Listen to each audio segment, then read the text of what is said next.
तू झाडामधला देव आहेस. तू आतापर्यंत काही कमी पडू दिलं नाहीस. मला माफ कर. मी माफी मागतो तुझी. आणि हो, येत्या बस्तरवादी तुला फुगे आणि दैबात घालल. मला माफ कर.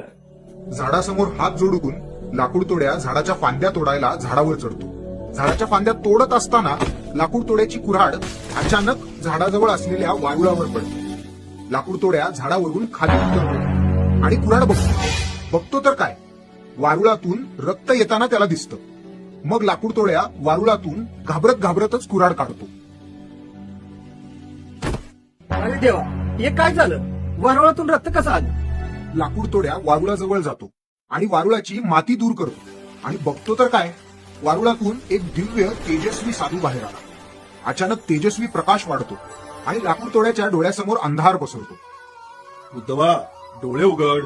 पापण्या जड झाल्यात. काहीच दिसत नाही. अगदी सगळीकडे काळोख पसरलाय. तोच तर दूर करायला आलोय आम्ही.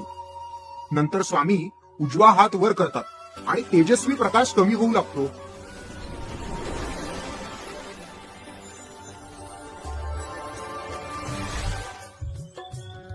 आपण कोण म्हणायचं स्वामी? अरे वेड्या, तुझ्या प्रश्नातच तुझं उत्तर आहे.